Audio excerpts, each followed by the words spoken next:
नमस्कार, बहुत स्वागत है आपका। भारत अपडेट देख रहे हैं आप, मैं हूं आपके साथ कीर्तिमान सिंह। असम चुनाव 2026 करीब है, लेकिन इस बार मुद्दे सिर्फ विकास और रोजगार या राजनीति तक सीमित नहीं है। इस बार मुद्दा है अस्मिता का। इस बार मुद्दा है संस्कृति के सम्मान का। एक गमोसा, असम की पहचान, असम का गौरव, आज वही गमोसा बना है सियासी संग्राम का केंद्र। दरअसल बता दें आपको, बीजेपी के राष्ट्रीय अध्यक्ष नितिन नवीन ने कांग्रेस नेता राहुल गांधी पर गंभीर आरोप लगाए। कहा कि गमोसा का अपमान किया गया है। दरअसल बीजेपी के राष्ट्रीय अध्यक्ष नितिन नवीन ने असम में चुनावी जनसभा में कहा कि राहुल गांधी को जालीदार टोपी पहनने में दिक्कत नहीं है, लेकिन गमोसा पहनने में है। और सवाल सिर्फ एक व्यक्ति का नहीं, पूरे असम के सम्मान का है। लेकिन कांग्रेस कह रही है कि यह सब राजनीतिक ड्रामा है, सच को तोड़ मरोड़ कर पेश किया जा रहा है बीजेपी द्वारा। तो आज की बहस में इसी पर बातचीत करेंगे कि क्या सच में गमोसा का अपमान हुआ है, या ये चुनाव से पहले भावनाओं को भड़काने की कोशिश है। सवाल नंबर 3 कि क्या संस्कृति के नाम पर वोट मांगे जा रहे हैं। और सबसे बड़ा सवाल, क्या असम की जनता इस मुद्दे पर फैसला करेगी कि आइडेंटिटी की राजनीति की जा रही है। क्या सच में गमोसा का अपमान हुआ है। आखिरकार गमोसा पर सियासत इतनी तेज क्यों? क्योंकि बीजेपी जानती है कि गमोसा का क्या महत्व है, वो भी असम की राजनीति में। एक आंकड़ा कहता है कि देखिए, असम के चुनाव में लगभग 40 से 45% मतदाता सांस्कृतिक और भाषाई अस्मिता से जुड़े मुद्दों के आधार पर अपना मत प्रभावित करते हैं। तो आप समझ लीजिए कि भारतीय जनता पार्टी क्यों गमोसा को लेकर के इस मुद्दे को उठा रही है। बीजेपी जानती है कि 40 से 45% लोग जब असम में आइडेंटिटी की राजनीति में दिलचस्पी रखते हैं, और गमोसा ये असमी अस्मिता का एक परिचायक माना जाता है। राहुल गांधी से जुड़ा ये विवाद आपको बता दें कि 2026 के अवसर पर भी दिखा था, गणतंत्र दिवस के अवसर पर। और ये जो तस्वीरें हम आपको दिखा रहे हैं वो भी दिखा था गणतंत्र दिवस 2026 के अवसर पर। दरअसल राष्ट्रपति भवन में एक एट होम रिसेप्शन रखा गया था। इसमें बीजेपी ने आरोप लगाया कि राष्ट्रपति द्रौपदी मुर्मू ने सभी से कहा था कि गमोसा इस बार पहन के जरूर आइएगा। प्रधानमंत्री नरेंद्र मोदी थे, अन्य गणमान्य व्यक्ति थे, असम का पारंपरिक गमोसा सबने पहना था।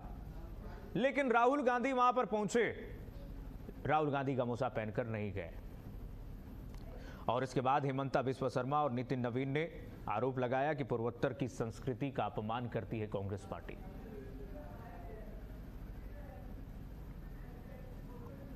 तो नितिन नवीन ने अब इस मुद्दे को असम के चुनाव में जोड़ दिया है। और असम के एक जनसभा में नितिन नवीन ने क्या कुछ कहा है, जरा आइए पहले सुना देते हैं आपको।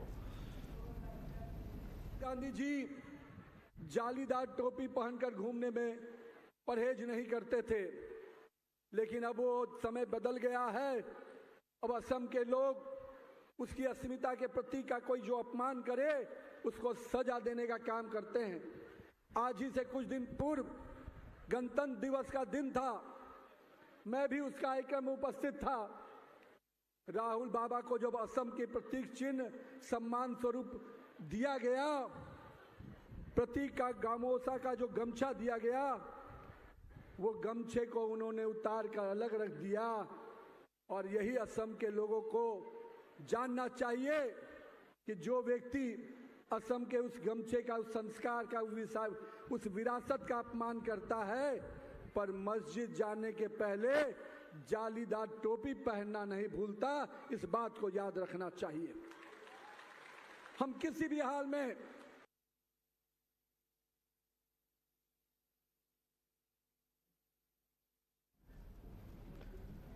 तो नितिन नवीन को आपने सुना। बीजेपी जानती है कि गमोसा का क्या यहां पर महत्व है।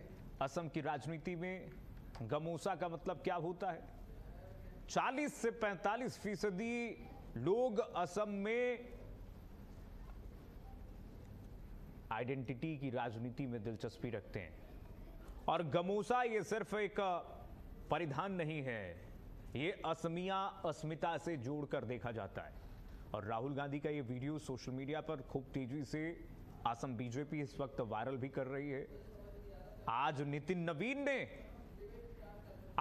नवीन ने जो जनसभा में जो मुद्दा उठाया है, अब ये मुद्दा जोर पकड़ने लगा है। गमूसा की राजनीति पर क्या कांग्रेस पार्टी की राय है वो भी जानेंगे, लेकिन अभी देखिए ये गमूसा की जो पहचान है उसको बीजेपी असम की अस्मिता से जोड़ करके बता रही है। इस पर घमासान छिड़ गया है। एक समय था 2021 का चुनाव जब था, आपको याद होगा कि उस समय कांग्रेस पार्टी ने गमूसा संग्रह अभियान शुरू किया था। सीए के विरोध में 1 लाख से अधिक गमूसा इकट्ठे किए गए थे कांग्रेस पार्टी द्वारा। यानी कि कांग्रेस पार्टी और बीजेपी के तरफ से गमूसा की राजनीति पहले भी की जा चुकी है। लेकिन राहुल गांधी आखिरकार कहां चूक गए? गमूसा की राजनीति को लपक लिया है बीजेपी ने, और बीजेपी इस मुद्दे को इस वक्त भुनाना चाहती है। नितिन नवीन का ये भाषण, ये वक्तव्य क्या गमूसा की घमासान में बीजेपी को एक बार फिर से एज दे जाएगी? और इस पर तमाम जो है प्रतिक्रियाएं भी आनी शुरू हो गई। अब गमूसा संग्रह अभियान कांग्रेस पार्टी जब शुरू करती है तो राजनीति तो करती है, लेकिन गमूसा न पहनना राहुल गांधी का, इस पर सियासत शुरू हो गई है कि राहुल गांधी असम की अस्मिता के साथ खिलवाड़ करते हैं। बीजेपी का पक्ष है कि ये पूर्वोत्तर की संस्कृति का निरादर है, पूर्वोत्तर की संस्कृति का निरादर है।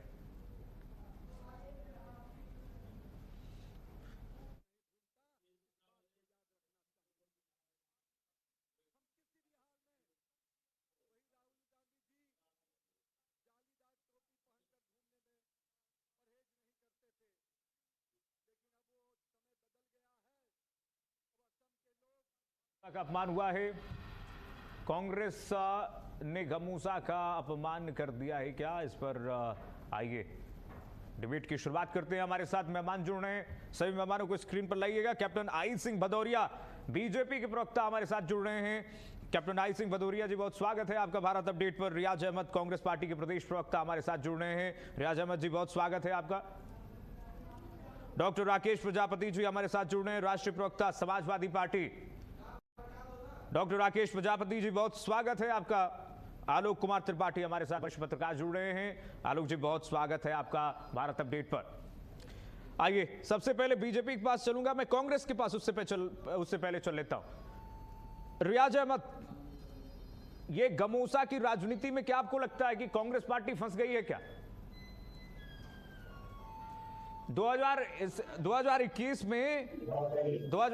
में रियाज अहमद जी, आप लोगों ने ही गमूसा संग्रह अभियान चलाया था सीए के विरोध में आपकी पार्टी ने गमूसा संग्रह अभियान चलाया था। अब गमूसा का अपमान करने का आरोप बीजेपी लगा रही है। रियाज अहमद जी, कैसे देखते हैं इस आरोप को?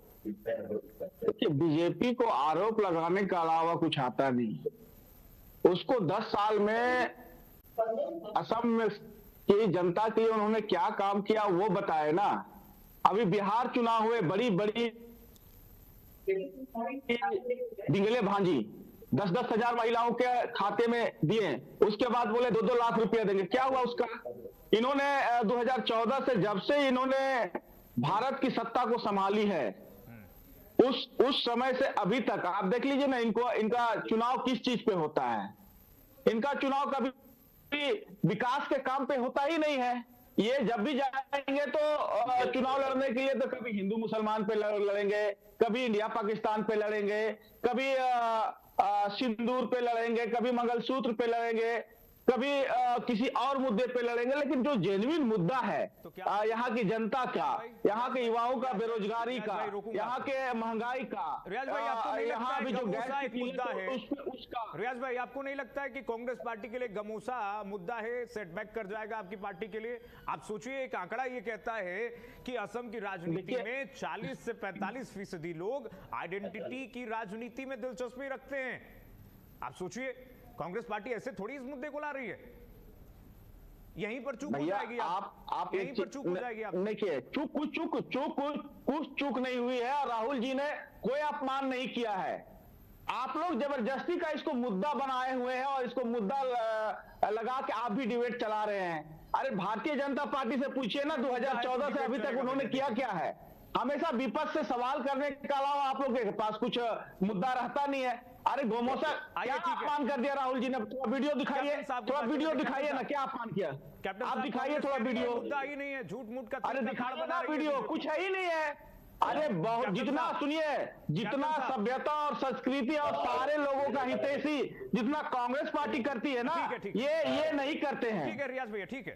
कैप्टन साहब के पास चल लेते हैं। कैप्टन साहब, कांग्रेस पार्टी कह रही है कि तिल का ताड़ बनाना छोड़िए, ये मुद्दा ही नहीं है। गमोसा कोई मुद्दा है क्या? देखिए, 50% से अधिक असम की जनता का गमोछा एक उनका सम्मान का प्रतीक है। उसमें वो अपना सम्मान समझते हैं। उसको कहीं भी कोई खास फंक्शन होता है तो गमोछा जरूर डालते हैं, और किसी का सम्मान करते हैं तो भी गमोछा डाल के ही सम्मान करते हैं। तो वहां की जनता के लिए तो गमोछा बहुत बड़ा है, उनका एक सम्मान का प्रतीक है। ये कह रहे राहुल गांधी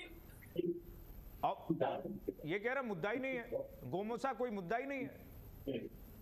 देखिए, ये इनका कहना है, मगर जब राहुल गांधी वही गोल टोपी लगा के और मस्जिद में बैठे आ गए आप, ये आ गए गोल टोपी, हिंदुस्तान, पाकिस्तान, बांग्लादेश, कभी सर से उतरती नहीं है, मगर गमोछा आ गए।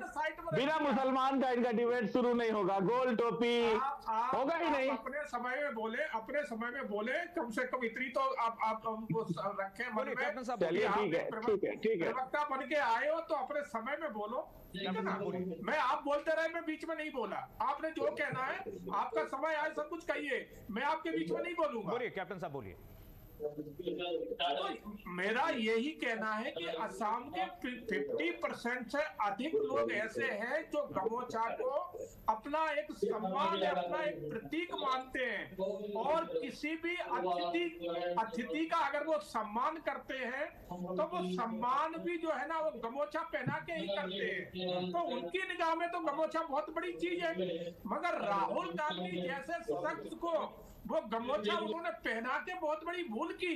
पहना ही नहीं चाहिए, क्योंकि गोल टोपी पहनने वाला आदमी, गोल टोपी को लेके चलने वाला आदमी, जो मस्जिद में जाके श्रद्धा करने वाला आदमी, वो आपके हिंदू धर्म के गमोछा का, आपके गमोछा का सम्मान कैसे कर सकता है? कर ही नहीं सकता। लेकिन कैप्टन ये तो कहीं ना कहीं गलती हुई उन लोगों ने जो गमोछा उसको पहनाया, क्योंकि वो गोल टोपी का बड़ा सम्मान करते हैं। कांग्रेस पूछ रही है, उनके डीएनए में गोल टोपी है। हाँ। वो गोल टोपी ही मानते हैं।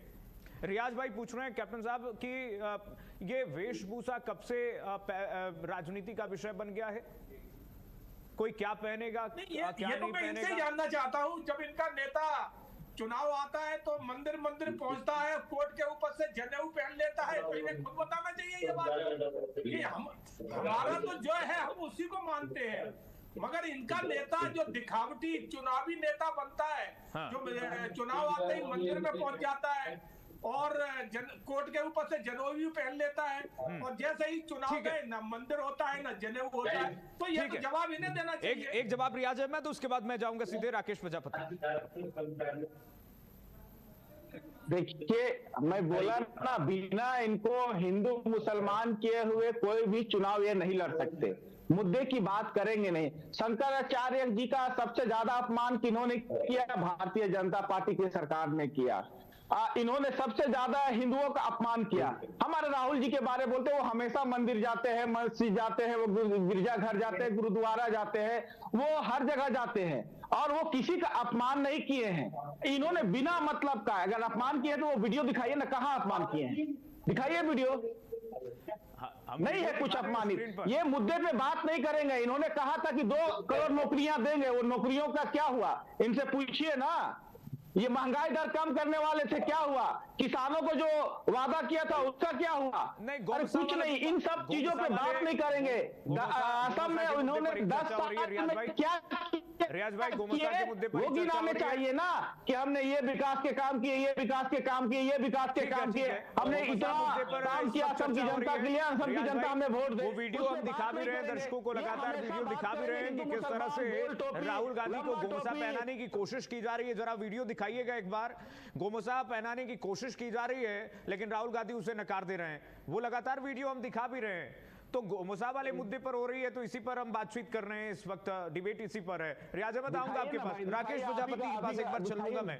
राकेश प्रजापति से एक ओपनिंग रिमार्क, उसके बाद आलोक भाई के पास आऊंगा, आलोक कुमार त्रिपाठी के पास, उसके बाद आऊंगा आपके पास रियाज भाई। राकेश प्रजापति जी, कैसे देखते हैं गोमसा और वेशभूषा पर इस वक्त राजनीति शुरू हो गई है? समाजवादी पार्टी किस तरह से देख रही है गोमसा घमासान को? बात इस बात की है, आसाम के अंदर 2016 से भारतीय जनता पार्टी 2016 से 10 साल होने जा रहे हैं। आप समझ में इस बात की नहीं आती, भारतीय जनता पार्टी विकास के नाम पर वोट क्यों नहीं मांगती, शिक्षा के नाम पर वोट क्यों नहीं मांगती, रोजगार के नाम पर क्यों नहीं वोट मांगती, स्वास्थ्य के नाम पर क्यों नहीं वोट मांगती। गमछा ले आएंगे, कभी जो है नारंगी कलर की कोई अभिनेत्री अंडर गारमेंट पहन लेगी उस पर विवाद खड़ा कर देंगे।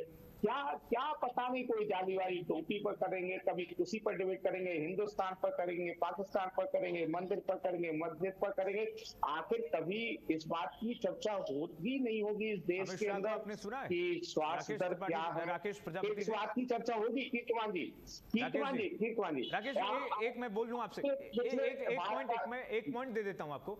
अभी अमित शाह गृह मंत्री जो हैं देश के, उन्होंने सार्वजनिक मंच से कहा कि हमने 10 साल में इंटरनल आतंकवाद को, जो सबसे बड़ी देश की समस्या थी असम में, उसको हमने समाप्त किया है, जड़ से समाप्त किया है। यह हमारी सबसे बड़ी उपलब्धि है। अब बोलिए। ठीक, मैं बता रहा हूँ। अभी पिछले चुनाव में गए थे, जब ये 2016 में गए थे तब भी यही कह रहे थे। हाँ। तब इनका एक ये बात कही थी, आपको वो वीडियो भी चलानी चाहिए, ठीक है। हाँ। 2016 में जब आसाम में गए थे तो ये कहा था केंद्र में हमारी सरकार है, असम में हमारी सरकार बनवा दीजिए, यहाँ से आतंकवाद खत्म हो जाएगा, सब कुछ नक्सल खत्म हो जाएगा।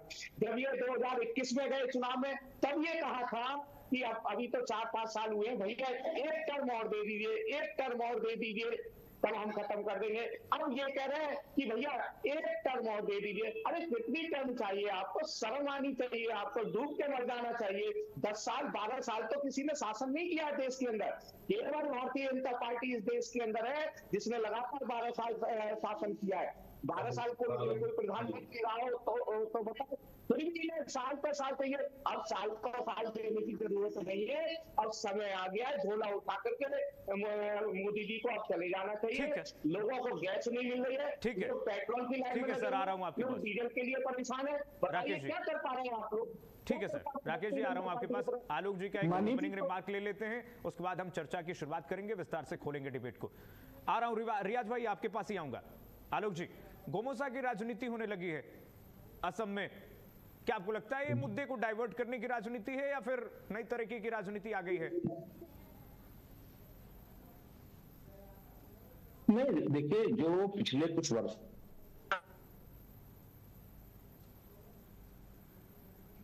वहां विकास या अन्य जो मुद्दे हैं वो तो किनारे कर दिए गए हैं। बात तो धर्म की, जाति की। अब 10 साल से आपकी 2 टर्म से आपकी सरकार है, फिर भी असम का सम्मान की आप बात कर रहे हैं। आखिर सम्मान कहाँ उनका ठेस पहुंचा रहे हैं? सरकार है तो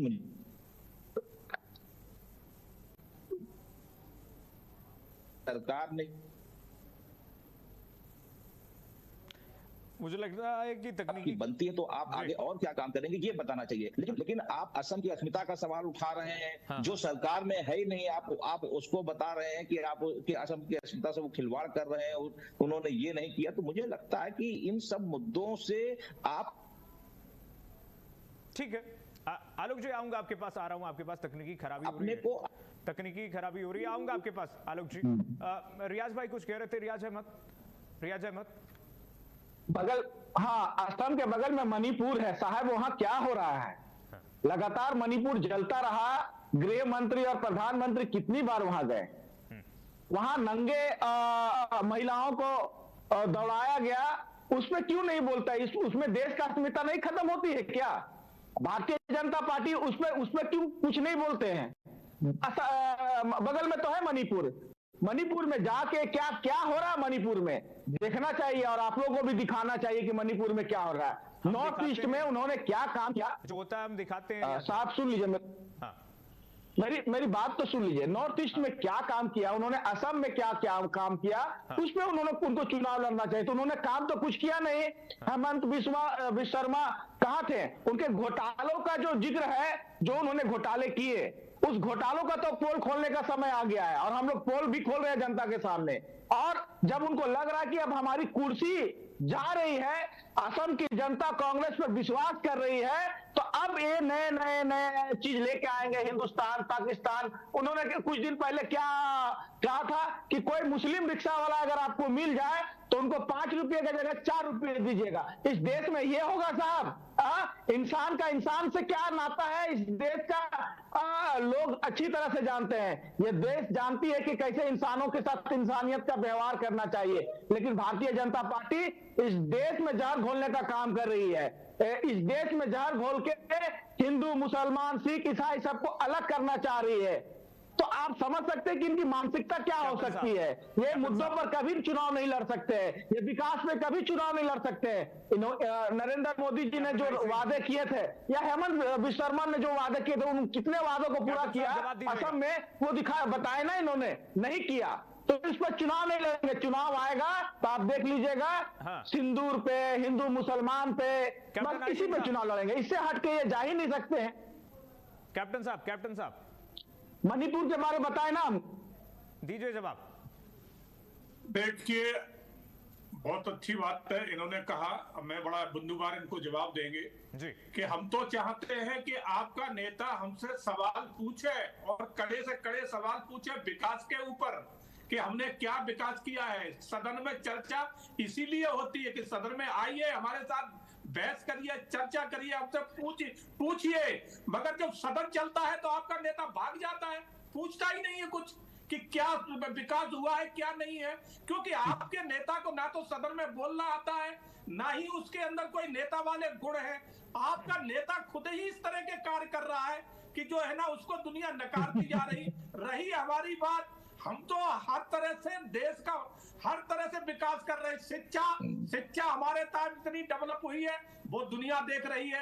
इंफ्रास्ट्रक्चर जो हमारे सामने चले, आप 60 साल में मणिपुर 60 साल में नहीं चले। और अभी समाजवादी के नेता कह रहे थे, प्रवक्ता जी कह रहे थे, राकेश प्रजापति जी कह रहे थे असम में सिर्फ आपने हिंदू मुसलमान किया है।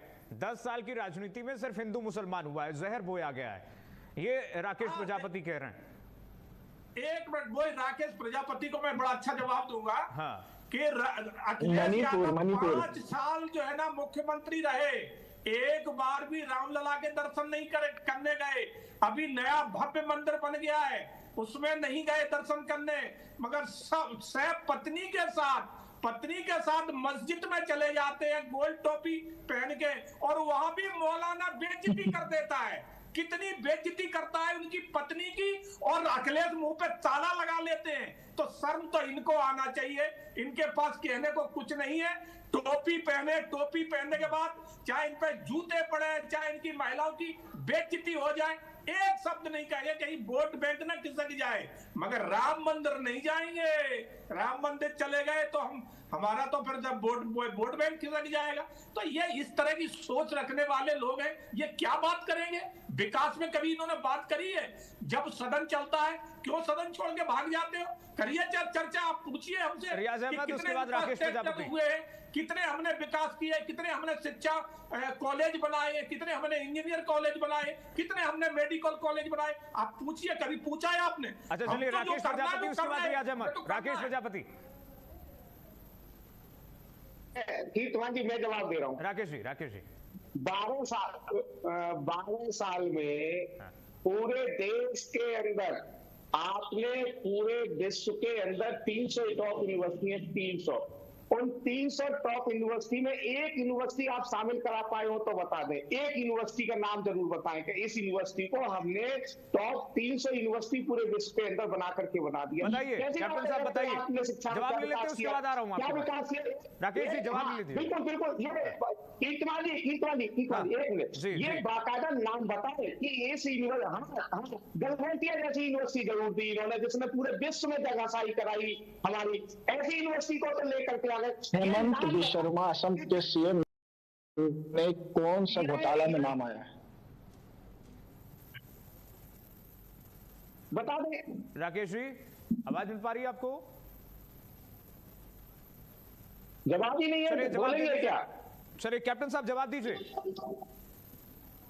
देखिए, हमने उत्तर प्रदेश में हर डिस्ट्रिक्ट वाइज इंजीनियर कॉलेज बनाए हैं, डिस्ट्रिक्ट वाइज इंजीनियर कॉलेज बनाए हैं, मेडिकल कॉलेज बनाए, डिस्ट्रिक्ट वाइज।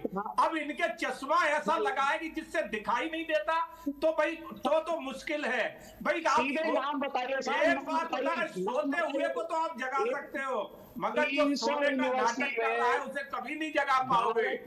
अखिलेश ये क्या भूल गए? इनके टाइम में उत्तर प्रदेश की क्या हालत थी? उत्तर प्रदेश को इन्होंने गुंडा प्रदेश बना रखा था। अतीक अहमद, मुख्तार अंसारी, विकास दुबे, ये किसके थे? ये समाजवादी के नेता थे। तो समाजवादी का कितना विकास करते थे, देश जानता है कि समाजवादी पार्टी सिवाय गुंडों का संरक्षण करती है, माफियाओं का संरक्षण करती है, इससे ज्यादा समाजवादी कोई सोच है ही नहीं। तो आप लोग क्या बात करेंगे? आप पे है ही कुछ नहीं। आप विकास तो हमने किया है, वो धरातल पे उत्तर प्रदेश में दिखाई दे रहा है। पूरा उत्तर प्रदेश चिल्ला के कह रहा है, बहन बेटी कह रही है। आज हमने बोल लॉ एंड ऑर्डर दिया है कि बहन बेटी बड़े आराम से मर्जी आई जहां जा रही है। अरे आपके टाइम घर से उठाई जाती थी लड़कियां, अभी कहो तो शर्म आ जाएगी, डूब जाओगे आप लोग। आज ही मानना होगा कि विपक्ष का यहाँ पर डिबेट में पलड़ा भारी है, लेकिन कैप्टन साहब विपक्ष का पलड़ा भारी है, दो लोग हैं विपक्ष की तरफ से। लेकिन कैप्टन साहब आपसे भी एक सवाल है कि ये पूछ रहे हैं कि असम में क्या किया आपने 10 साल में, ये बताइए। असम में बिल्कुल हमने वहाँ नए जो है ना इंफ्रास्ट्रक्चर हमने बहुत बेहतरीन बनाए हैं, जो कभी नहीं हुए थे, 60 साल में नहीं हुए थे। वो इंफ्रास्ट्रक्चर आज असम में दिखाई दे रहे हैं। इसी तरह से लॉ एंड ऑर्डर असम में हमने बहुत बढ़िया किया है, शिक्षा का स्तर हमने बहुत बढ़िया सुधारा है। अरे हम तो असम में रहे हैं, इन्होंने असम देखा भी नहीं होगा, इन्होंने असम देखा भी नहीं, हम तो असम में रहे हैं। जब मैं आर्मी में था असम में रहा हूं, और वो कांग्रेस के शासनकाल में रहा हूं, रास्ता नहीं होते थे हमें चलने के लिए। आज वहां 4 लाइन 6 लाइन 8 लाइन है। हम उस टाइम हम निकलते थे, सिंगल रोड हुआ करती थी कांग्रेस के कार्यकाल में। उसके बाद हमें ना बताया, हम तो असम में रहे हैं, वो असम हमने देखा है। और आज का असम, ये मानिए कि जमीन आसमान का अंतर है। जमीन आसमान का अंतर आया है। 10 साल में जमीन आसमान का अंतर लाया वहां पर। कीर्तिमान जी रियाज अहमद, उसके बाद राकेश प्रजापति। देखिए, कैप्टन साहब बहुत पढ़े लिखे हमको लगते थे, बहुत सामाजिक आदमी है, लेकिन इतना ये भी भारतीय जनता पार्टी के साथ झूठ का पुलिंदा जो बांध रहे हैं। भाई आपका उत्तर प्रदेश क्राइम में सबसे नंबर 1 है देश में। वहां हाथरस में दलित बेटी को जला दिया जाता और उसका इंसाफ नहीं होता। क्या बात कर रहे हैं कैप्टन साहब? उत्तर प्रदेश की छोड़िए, असम पे बात हो रही है। असम पे रियाज अहमद असम पे कह रहे हैं हमने जमीन आसमान का अंतर लाया। भाई आप उन्होंने गिनाया, अब असम की बात उन्होंने उत्तर प्रदेश में का गिनाया, तो उनको तो जवाब देना पड़ेगा ना। वो कह रहे हैं असम में हमने दलित बेटी को हाथरस में जला दिया गया है, क्राइम में नंबर 1 है उत्तर प्रदेश। और सुनिए, उन्होंने जो बात बोली, सुनिए, मैं यूथ कांग्रेस का इंचार्ज रहा हूं, उनको नहीं पता है, वो झूठ बोल रहे हैं, वो झूठ बोल रहे। असम में जिस तरह से कांग्रेस पार्टी ने डेवलपमेंट की है, जिस तरह से वहां के इंफ्रास्ट्रक्चर कह सकते हैं कि जितना 15 साल रही कांग्रेस की सरकार और 10 साल इनकी सरकार रही, अभी भी तुलना कर लीजिए। और इस बार उनकी सरकार को जवाब दिया जाएगा और कांग्रेस पार्टी और वहां की जनता समझ रही है कि ये इधर उधर की बात करेंगे, ये मुद्दों की बात नहीं करेंगे। मैं बता रहा हूं ना कि इधर उधर की बात करेंगे, मुद्दों की बात नहीं करेंगे। मणिपुर में इन्होंने जवाब नहीं ना दिया, वो तो बगल का, असम के बगल का है, नॉर्थ ईस्ट का मामला है, क्यों नहीं जवाब दिया उन्होंने? चलिए कैप्टन साहब से जवाब लेते हैं एक छोटा सा, उसके बाद राकेश प्रजापति। कैप्टन साहब, देखिए, मणिपुर में हमारे कार्यकाल में हुआ है, तुरंत हमारे गृह मंत्री मणिपुर पहुंचे थे और मणिपुर में कैंप लगा के रहे थे। और कांग्रेस के टाइम में जब मणिपुर में दंगा फसाद हुआ था, इनका गृह मंत्री 2 घंटे देख के वो वापस लौट के आ गया था, 2 घंटे मात्र देख के। और हमारे गृह मंत्री मुझे लग रहा है कैप्टन साहब और रियाज अहमद और राकेश प्रजापति, आप तीनों से ये गुजारिश में करूंगा, ये विषय इस वक्त गमोसा की राजनीति पे हो रही है, असम की राजनीति पे हो रही है डिबेट। भैया हम कहां बोल रहे थे कि 2 करोड़ नौकरी। रियाज भाई आपको रोकूंगा, कैप्टन साहब आपको रोकूंगा, कैप्टन साहब और रियाज भाई आप दोनों लोगों को रोकूंगा, मैं दोनों लोगों को रोकूंगा। डिबेट इस वक्त गोमोसा की राजनीति पर, घमासान पर हो रहा है और इस वक्त असम में क्या कुछ कांग्रेस पार्टी की सरकार ने मुद्दा उठाया उस पर हो रहा है और बीजेपी ने क्या विकास किया इस पर हो रहा है। तो मुझे लगता है कि हम ट्रैक से डाइवर्ट हो रहे हैं अगर हम मणिपुर पर जाएंगे, उत्तर प्रदेश की राजनीति पर जाएंगे तो। राकेश भाई, राकेश प्रजापति, आपके हमारे प्रधानमंत्री का डिग्री भी नहीं दिखाया जाता है भाई, कितना फॉरवर्डिज्म कीजिएगा। प्रधानमंत्री जी का डिग्री भी नहीं दिखाया जाता है, अरे डिग्री नहीं दिखाया जाता है प्रधानमंत्री। राकेश जी, सिर्फ राकेश जी बोलेंगे, सिर्फ राकेश जी बोलेंगे, राकेश जी बोलेंगे, बाकी पीसीआर से मैं गुजारिश करूंगा दोनों लोग की आवाज अभी बंद की जाए। राकेश जी। कीर्तिमान जी, देखिए पहले तो आप ये मत कहिएगा मुझसे बीच में कि आप उत्तर प्रदेश से क्यों चले गए, क्योंकि लगातार मैं कहूंगा राकेश जी, मैं कहूंगा क्योंकि डिबेट देखिए राकेश जी अभी असम पे है, आसाम की राजनीति पर हम चर्चा कर रहे हैं। समय देखना चाहिए था कि उत्तर प्रदेश की राजनीति पर भैया हम लोग चर्चा करेंगे, एक डिबेट रख लेंगे अलग से। यूपी की राजनीति पर हम चर्चा कल कर ही रहे थे, आप जुड़े ही थे हमसे। हाँ, असम, लेकिन असम की राजनीति पर शर्त ये है, असम की राजनीति पर आप बोलेंगे। प्रवक्ता यूपी के लाइन ऑर्डर की बात कर रहे थे, यूपी के लाइन ऑर्डर का हाल मेरठ के अंदर क्या देखा था, अभी देखा था आपने? नहीं। मनीषा वाल्मीकि का क्या हाल किया था आपको पता है? नहीं पता है। हाँ, उत्तर प्रदेश के मैनपुरी जिले में प्रजातियों को नहीं, बिल्कुल नहीं, अलाउ नहीं है। असम की राजनीति पर हम बात करने के लिए यहाँ पर हैं। कल आप जुड़े थे, यूपी की राजनीति पर हम लोग बात कर रहे थे राकेश भैया। कल भी आप बोलेंगे तो यूपी की राजनीति पर एक डिबेट हम अलग से रख लेंगे, लेकिन बात हो रही है जब असम की राजनीति, प्लीज असम की राजनीति पर रही है राकेश प्रजापति। नहीं, असम पर ये जवाब दे दे अभी। कीर्तवानी असम पर जवाब दे दे। अभी मैंने इसे एक क्वेश्चन पूछा था, ये शिक्षा पर चले गए थे, कल असम पर नहीं थे, मैंने इसे पूछा 300 यूनिवर्सिटी में एक यूनिवर्सिटी बताया। अब मैं अगला क्वेश्चन पूछ रहा हूँ। अभी इन्होंने ये कहा कि असम के अंदर 8 लेन बन गए, 8 लेन का नाम बताइए साहब। 8 लेन का, ये केवल हमारी फेंकने का काम करते हैं। बीजेपी कह रही है, उनसे जवाब मांगेंगे। नहीं, बीजेपी का कहना है कि हमने असम में जो सबसे बड़ा मुद्दा था, सबसे बड़ी परेशानी थी, हमने आतंकवाद को, इंटरनल आतंकवाद, जो प्रधानमंत्री, तब के प्रधानमंत्री मनमोहन सिंह ने भी कहा था, पूर्व प्रधानमंत्री मनमोहन सिंह ने भी कहा था कि असम में जो इस वक्त इंटरनल आतंकवाद है वो बाहरी आतंकवाद से भी ज्यादा खतरा है, तो उसको तो हमने समाप्त कर दिया। असम में आज शांति है, 10 साल में हमने शांति लाया असम में। राकेश जी, उसके बाद कैप्टन साहब, उसके बाद आलोक जी। कीर्तमान जी,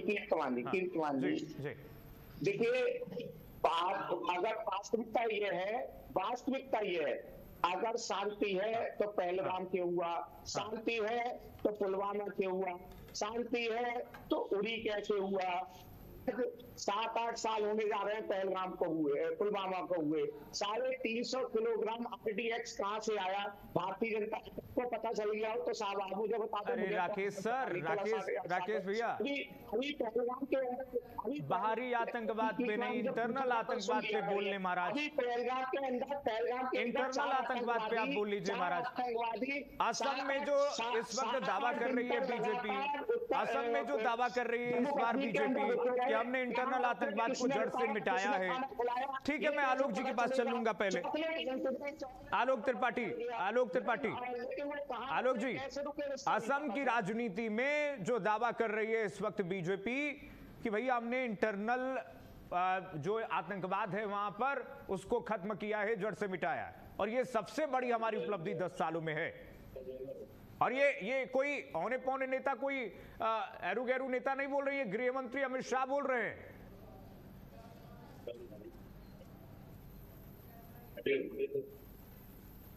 आलोक त्रिपाठी, उसके बाद कैप्टन आई सिंह। जी देखिए भारतीय जनता पार्टी की सरकारें हैं वहां पे, और भाजपा ये जान रही है कि वहां कांग्रेस को हम किन मुद्दों पे घेर सकते हैं, किन मुद्दों को हम उठा करके जनता के बीच में ये एहसास करा सकते हैं कि ये असम विरोधी हैं, असम की अस्मिता से ये खिलवाड़ करते हैं। हाँ। यही कारण है कि वो इस मुद्दे को इतना ज्यादा हवा दे रहे हैं कि जबकि ये नहीं बता रहे हैं कि हमने पिछले 10 सालों में क्या काम किया। हाँ। जबकि उनको ये बताना चाहिए कि हम पिछले 10 सालों में मैंने ये विकास की गंगा बहाई है और आने वाले फिर 5 सालों में ये गंगा बहाऊंगा। आलोक जी, लेकिन उनको मालूम है कि इसमें इस बात पे आलोक जी नहीं इसका भी मिलेगा। जवाब आप दे दीजिएगा, क्योंकि आप पूरी परिदृश्य को देख रहे होंगे, 360 डिग्री देख रहे होंगे। आलोक जी, आपको नहीं लगता है कि असम की राजनीति में आइडेंटिटी पॉलिसी, बहुत आइडेंटिटी जो पॉलिटिक्स है वो बहुत महत्वपूर्ण है इस बार के चुनाव में भी, जिसको बीजेपी ने ग्रास्प कर लिया है, ग्रैब कर लिया है, और कांग्रेस पार्टी बड़ी चूक कर रही है? बिल्कुल ये बीजेपी इस चीज को समझ चुकी है कि इस मुद्दे से हम कांग्रेस को सत्ता से दूर ले जाएंगे, और दूर ही नहीं बहुत दूर ले जाएंगे। और यही कारण है कि वो इस मुद्दे को इतना ज्यादा तूल दे रही है जिससे कांग्रेस को उसमें हम फंसा सके, और कांग्रेस कहीं ना कहीं उसके अपने जाल में फंस चुकी है और वो उस मुद्दों से हट करके विकास की बात कर रही है। लेकिन भारतीय जनता पार्टी के नेता उसको घूम फिर के वही अस्मिता की बात करके कि वहां पे उन्होंने उनका नहीं किया, उनकी जो खिलवाड़ कर रहे हैं, उनकी जनता से कर रहे हैं, तो ये कहीं ना कहीं वो सियासत है, और सियासत में वो कोई भी दांव आजमाने को तैयार है। उनको ये मालूम है कि इस दांव में हम कांग्रेस को घेर लेंगे और कांग्रेस पूरे चुनाव में इससे निकल नहीं पाएगी। और यही कारण है कि पूरे चुनाव में विकास किनारे हो गया है। बात 10 साल की नहीं हो रही है, बात हो रही है असम के विकास की, असम की अस्मिता की, असम के लोगों के अस्मिता की, भरोसे की, इन सब मुद्दों की बात हो रही है। रियाज अहमद भाई, कि जो ठीक है सर, आऊंगा आपके पास। रियाज अहमद भाई, ये जो आलोक जी कह रहे हैं और मैं भी कह रहा हूं और सभी लोग कह रहे हैं कि भारतीय जनता पार्टी ने इस पूरी राजनीति की नब्ज को पकड़ लिया है, और आप लोग कहेंगे फिर बीजेपी अगर जीती है तो आप लोग कहेंगे भाई ईवीएम हैक हो गया, इलेक्शन कमीशन ने जिता दिया। तो राजनीति के नब्ज को तो आपने पकड़ा नहीं। अब गोमोसा की राजनीति को आप लोग तिल का ताड़ बता रहे हैं। कैसे जीतेंगे चुनाव? 40 से 50% लोग अगर गोमोसा की राजनीति पर वोट देने को तैयार हैं तो आप लोग तो नब्ज छोड़ रहे हैं ना।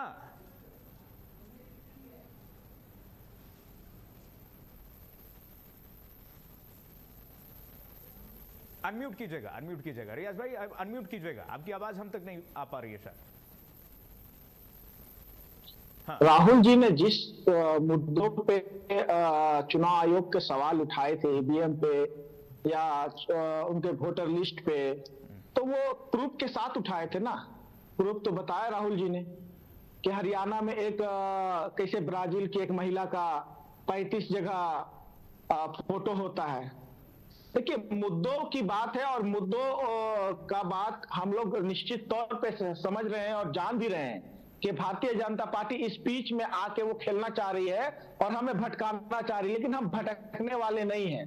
वहां की जनता को हम बताने वाले हैं कि 10 साल में इन्होंने क्या बेड़ा गर्क किया असम की, और किन किन 2016 में इन्होंने क्या वादे किए थे, 2021 में जो वादे किए थे और उन वादों पर इन्होंने कितना काम किया, वो हम लोग असम की जनता को बताने वाले हैं। इनके बीच में हम खेलने वाले नहीं है, क्योंकि इनको पता है, हमको पता है कि ये हिंदू मुसलमान या फिर वहां से जुड़ी हुई कुछ बातें उनको लेके आना है, लेकिन इनको राजनीतिक पिच, विकास की राजनीतिक पिच पे नहीं खेलना है, क्योंकि ये विकास के काम ही नहीं करते हैं, विकास के लिए कुछ करते ही नहीं है। और खास करके हेमंत जी के बात कर रहे हैं जो वहां के मुख्यमंत्री हैं, वो सबसे ज्यादा किसी चीज पे अगर आज के देश में तुल्य देते हैं तो हिंदू मुसलमान पे देते हैं। आप देख सकते हैं उनके कार्यकाल 10 साल के हो गए, मतलब 5 साल के हो गए उनके, तो आप देख सकते हैं कि उन्होंने कितना अपने प्रदेश के अलावा दूसरे प्रदेश में भी गए हैं तो विकास की बात नहीं की। हमारे यहाँ आए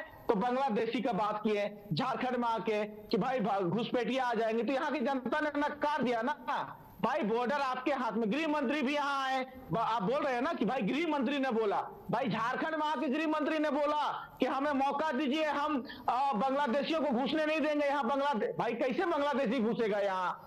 यहाँ अगर बांग्लादेश का बॉर्डर तो लगता नहीं है, और अगर बॉर्डर भी है तो आपके हाथ में, सेंट्रल में आप है, तो आप क्या कर रहे हैं? आप इस्तीफा दे दीजिए ना गृह मंत्रालय से। तो इनका इसी तरह का उलझुल जुलूल बात होती है, उनको पद की बेईमानी होती है गृह मंत्री को, वो जिस बात को बोलते हैं, किस बात को।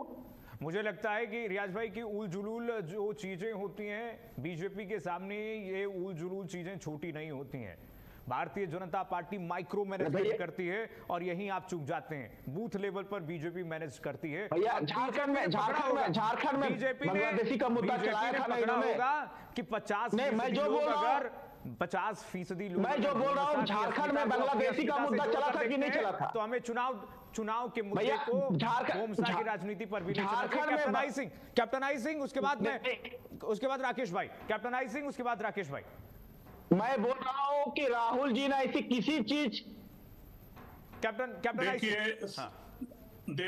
देखिए ये हिंदुस्तान 100 करोड़ से अधिक इसे हिंदुस्तान में हिंदू वास करते हैं। हाँ। और हिंदू संस्कृति से वो सभी लोग हम सभी अपनी अपनी संस्कृति को बहुत ज्यादा अहमियत देता है, तो हम हिंदू संस्कृति को हर तरह से सम्मान देते हैं। अब राहुल गांधी हिंदू संस्कृति को सम्मान नहीं देना चाहते तो ये उनकी गलती है। तो अब जब उनकी गलती है तो उस गलती का खमियाना उन्हें भुगतना पड़ रहा है। इसीलिए तो वो आज जो है ना 70 साल, जो पार्टी 60 साल से अधिक इस देश में शासन किया हो, हमने वो भी समय देखा है, क्योंकि मेरी एज कम नहीं है, मेरे को आर्मी से आके ही आज मेरे को 25 साल हो गए हैं, तो मैंने वो भी समय देखा है कि एक समय केंद्र में भी कांग्रेस होती थी और सारे प्रांतों में कांग्रेस होती थी। आज कांग्रेस ना तो प्रांत में है और ना ही केंद्र में है। 3 राज्य रह गए, अगले चुनाव में हो सकता है ये 3 भी खिसक जाएंगे और 100 सीट पे नहीं पहुंच पा रहे 2014 से लेके, और अभी तक 100 सीट नहीं पकड़ पाए। तो कुछ तो कारण ही हो गए, क्योंकि इन्हें सिर्फ एक जाति समुदाय विशेष का वोट चाहिए, उसके लिए सारा इन्होंने दिल खोल के। अब मैं शुरुआत कर देता हूं, देश आजाद हुआ सबसे पहले इन्होंने कश्मीर को धारा 370-35 है किसके लिए बनाई? मुसलमानों के लिए। हज हाउस बनाया किसके लिए? मुसलमानों के लिए। वक्फ बोर्ड बनाया मुसलमानों के लिए। अल्पसंख्यक मंत्रालय बनाया मुसलमानों के लिए। एक भी चीज कांग्रेस बता दे कि हिंदुओं के लिए बनाई हो तो हम बिल्कुल हिंदू आपके साथ खड़ा हो जाएगा। जब आपका दिल ही गोल टोपी के लिए धड़कता है तो फिर हिंदू आपके साथ क्यों जाएगा, क्यों जुड़ेगा आपसे, कोई भी हो। तो ये है कि आज तो एक तरफ लाल टोपी है, एक तरफ गोल टोपी है। आज तो हमारे डिबेट में एक तरफ लाल टोपी, एक तरफ गोल टोपी है। लेकिन गौमुसा की राजनीति पर जो तिल का ताड़ आप बनाने की बात कर रहे हैं रियाज भाई, आप लोग गौमुसा संग्रह अभियान चलाते हैं, लेकिन जब बीजेपी इस मुद्दे को उठाती है तो आप लोग कहते हैं कि तिल का ताड़ बनाते हैं। ऐसा क्यों? उसके बाद राकेश भाई आपके पास आ रहा हूं, तुरंत आ रहा हूं आपके पास। भाई साहब मैं ये बोल रहा हूं कि इनको तिल का ताड़ बनाने के अलावा कुछ राजनीति नहीं करना है। आज देश किस परिस्थिति से गुजर रहा है आप देख सकते हैं। कितना सीरियसनेस है नरेंद्र मोदी जी, भारतीय जनता पार्टी की सरकार है। आप देख सकते, आप सुन तो लीजिए बॉस। आप आपकी बात नहीं करूंगा, मैं अपनी बात करूंगा। आप सुन तो लीजिए, मैं असम पे भी आ रहा हूं। बोलिए। आप अगर गौमोसा पे भी आ रहा हूं, लेकिन आप मुझे तो बात करने दीजिए।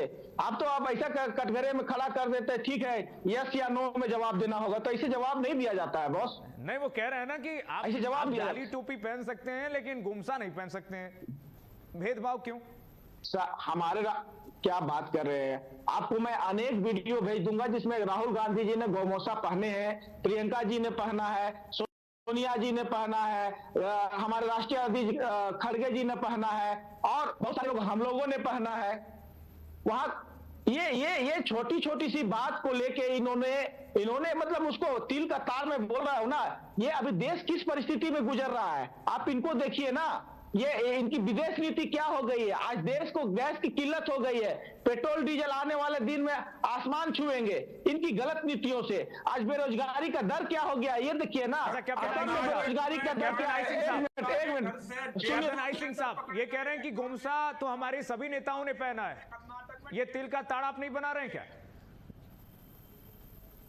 कांग्रेस नेता के घर से 150 सिलेंडर पकड़े गए हैं, ये है इनकी सोच। और इसी तरह से उत्तर प्रदेश में समाजवादी नेताओं के घर से सिलेंडर पकड़े जा रहे हैं, एक नहीं चार समाजवादी नेताओं आ गए झूठ पूरे देश में समाजवादी पार्टी के नेता हैं। कैप्टन साहब कह रहे हैं गुमसा तो हमारी सोनिया गांधी ने भी पहनी, राहुल गांधी ने भी पहनी, प्रियंका गांधी वाड्रा ने भी पहनी, सभी नेताओं ने पहने, मल्लिकार्जुन खड़गे ने पहना, ये तिल का ताड़ बना रहे हैं आप लोग। इन्होंने कब पहना है? हमें तो ना तो हमने देखा ना दुनिया ने देखा, मगर राहुल गांधी को जब पहनाया गया तो उन्होंने जरूर नहीं पहना, तो वो दुनिया ने देखा है तो बात उसी की होगी ना। अब वो पूर्व में कब की बात बता रहे, ये तो वो बात लेके आ रहे जो यहाँ पर हुई ही नहीं है। आज की बात करिए ना। ये अभी बड़ी भाषण दे रहे थे कैप्टन साहब के बीच में, मैं घुस के नहीं बोलता हूँ। हो सकता है कि उस समय घुस के बोले ना, राहुल गांधी को अच्छा ना लगा हो, न पहने हो, का चरित्र है। कैप्टन साहब हो सकता है कि राहुल गांधी को उस समय अच्छा ना लगा हो, न पहने हो। नहीं राहुल गांधी पहनते हैं भाई, पहने हैं। राहुल गांधी नहीं पहनते, राहुल गांधी अपने पहनते हैं। राहुल गांधी कहते एक नहीं 100 बार पहने हैं। आपके यहाँ चश्मा पता नहीं किस चश्मे से आप लोग देख रहे हैं। राहुल गांधी खुल के कह चुके हैं कि कांग्रेस पार्टी मुसलमानों की है। इनके मुख्यमंत्री रेवंत रेड्डी ने कहा कि कांग्रेस एंड मुसलमान एंड कांग्रेस, ये तो रिकॉर्डेड है। कैप्टन साहब एक बयान आप बताइए राहुल गांधी का जो गोमसा के खिलाफ हो अभी तक, एक बयान। बिल्कुल, राहुल गांधी अगर गमसा के खिलाफ नहीं है तो उन्होंने क्यों नहीं पहना? राहुल गांधी तो अभी तक राम मंदिर के दर्शन भी करने नहीं गए, अयोध्या दर्शन करने नहीं गए। बताइए, अगर उन्हें हिंदू संस्कृति से प्रेम होता तो वो प्रभु राम के दर्शन करने जाते, जो पूरे देश की आस्था का केंद्र है प्रभु राम, आज दिन तक दर्शन करने नहीं गए। क्योंकि इसीलिए उन्होंने गमछा नहीं पहना है, इसलिए गमछा नहीं पहना है कि वो हिंदुओं की संस्कृति का प्रतीक है। रियाज अहमद जवाब दीजिए, उसके बाद राकेश भाई के पास जाओ तुरंत। अरे इनको राहुल जी का माँ दुर्गा के लिए वो जो जम्मू जाते हैं वो इनको नहीं दिखता, शिव जी के लिए जाते ये इनको नहीं दिखता, बनारस में मंदिर जाते हैं ये नहीं दिखता, गुजरात में मंदिर जाते हैं वो नहीं। राम मंदिर क्यों नहीं गए राहुल गांधी आज तक? राम मंदिर मतलब जाएंगे या नहीं जाएंगे इस पे ज्यादा जोर देना है। राम मंदिर नहीं गए, उनको जाने का मन नहीं किया, लेकिन सब मंदिर में गए। ठीक है राकेश, उनकी अभिव्यक्ति की आजादी है भाई, अब जबरदस्ती राम मंदिर भेजेंगे क्या? राकेश, इसी अभिव्यक्ति की आजादी पर सवाल है इस वक्त बीजेपी का। राकेश नहीं शिव मंदिर गए तो वो उनके बारे नहीं बोले आप। और राम मंदिर के नहीं जाते, ऐसा क्या है भाई? इनके जो प्रधानमंत्री अगर राम मंदिर जाते हैं और रामलला के जो बेइज्जती करते इस पे तो बात कीजिएगा नहीं। राकेश प्रजापति, इसके बाद आलोक जी के पास आऊंगा मैं। वही उसी अयोध्या से तो राकेश जी आवाज मिल पा रही है? राकेश जी आवाज मिल पा रही है? राकेश प्रजापति जी बोलिए। राकेश जी बोलिए, हमारे पास 3 मिनट का समय है। हाँ नहीं अभी भाजपा के प्रवक्ता ने बड़ा चुनाव गिना दिए। इन्हें 2024 का चुनाव याद नहीं रहता। उसी 2024 के चुनाव में जिसमें भारतीय जनता पार्टी के 400 पार के नारे को हवा निकालने का काम किया और भारतीय जनता पार्टी को तो बैसाखियों पर ला दिया, और वो बैसाखियां जिस दिन हट जाएंगी उस दिन प्रधानमंत्री जी लुढ़क करके जमीन पर आ जाएंगे और गृह मंत्री जी लुढ़क जाएंगे, ये निश्चित है। इस बात को याद नहीं। और मैं आपको बता रहा हूँ 2027 में पीडीए के फार्मूले पर और इनकी जब सरकार इस बार बनी थी शुरू से ही कह रहे थे समाजवादी पार्टी सरकार आने जा रही है, समझ लीजिएगा। ये कैप्टन साहब समझ ले, ये कैप्टन साहब शायद 2024 में शायद नहीं रहे होंगे, वनवास में चले गए होंगे, हिमालय की पहाड़ियों पर चले गए होंगे लग रहा है। इन्हें 2024 का चुनाव याद दिलाइए ना कि 2024 में क्या हुआ था। 2024 में उत्तर प्रदेश के अंदर भारतीय जनता पार्टी को दूसरे नंबर पर ले जाने का काम किया था या नहीं किया था? कितनी सीटें लेकर के आए थे बताएं? सीटें तो चलिए कैप्टन साहब के बाद आलोक जी, कितनी सीटें आप लेकर के आए? कैप्टन साहब उसके बाद आलोक जी। कैप्टन साहब निश्चित तौर पे इसमें कोई दो राय नहीं है। कहीं ना कहीं उत्तर प्रदेश में 2024 में हमारी कोई कमजोरी रही, हमारी कुछ कमियां रही, हम उनको बिल्कुल स्वीकार करते हैं कि जिसकी वजह से हम जो है ना एकदम आधे पे आ गए। मगर फिर भी हमने हमारे पास 240 आई। असम की जीत सारी पार्टियां, असम की जीत सारी पार्टियां मिल गई तब 240। तब कैप्टन साहब बीजेपी के एजेंडे में असम को लेकर के क्या है? जल्दी से आवाज नहीं आ रही, आवाज की प्रॉब्लम आ रहा है बहुत ज्यादा। मैं पूछ रहा हूं सवाल, आवाज मिल पा रही है आपको? कैप्टन साहब आवाज मिल पा रही है? हाँ अभी आ रही है। मैं ये पूछ रहा हूं बीजेपी के एजेंडे में क्या है असम को लेकर के, उसके बाद आलोक जी के पास मैं जाऊंगा सीधे। नहीं, बीजेपी का एजेंडा असम के लिए नहीं, सभी के लिए होता है। बीजेपी का एजेंडा असम चुनाव पर हम चर्चा कर रहे हैं। विकास के मार्ग पे हम हर जगह चुनाव लड़ते हैं, जहां भी लड़े हम चुनाव विकास को लेके लड़े हैं। असम जो विकास हमने अभी तक किया है, हम जो रह गए आगे करेंगे। तो हमारा तो काम है विकास करना। हम जाति धर्म की राजनीति नहीं करते कि हम जीत गए तो मंदिर हटा देंगे, हम जीत गए तो मस्जिद फिर बना देंगे। हम इस तरह की बात नहीं करते। हम जो अगर जाएंगे तो सबकी बात करते हैं। चलिए ठीक है, अब सबका बात करते हैं, सबका साथ सबके विश्वास के लिए बात करते हैं। आलोक जी, आप बीजेपी कह रही है हम सबका साथ सबके विकास के लिए बात करते हैं, क्या आपको लगता है विकास की राजनीति हावी होती हुई असम की राजनीति में दिखाई दे रही है, या फिर इसी तरीके से मुद्दे भटकाए जा रहे हैं गौ मसाला करके, और भी तमाम मुद्दे इस वक्त जो ला रही है कांग्रेस पार्टी और तमाम पार्टियां वहां पर ला रही हैं, रीजनल पार्टियां भी जो ला रही हैं? क्या लगता है आपको 360 डिग्री पर्सपेक्टिव में अगर देखें असम की राजनीति को? तुरंत संक्षेप में जवाब दीजिए। देखिए जी, असम की जो राजनीति है उसको कहीं ना कहीं डाइवर्ट करने का प्रयास किया जा रहा है और उसको असम की अस्मिता से जोड़ करके कहीं ना कहीं जो वोट बैंक है या कहीं ना कहीं जो आम जनमानस है उसके मन को खकोरने का प्रयास किया जा रहा है, जिससे लगता है कि हम जो मेन मुद्दे हैं उन मुद्दों से राजनीति नहीं कर सकते, हम उन मुद्दों से सत्ता प्राप्त नहीं कर सकते। इसलिए हम आलोक जी, आप मान रहे हैं कि मुद्दे को डाइवर्ट किया जा रहा है, हालांकि बीजेपी कांग्रेस पार्टी अपने अपने पिच पर खेल रही है। आलोक जी बहुत शुक्रिया, आप सभी मेहमानों का बहुत शुक्रिया डिबेट में आने के लिए, अपनी बात रखने के लिए। फिलहाल के लिए बस इतना ही, खबरें लगातार जारी।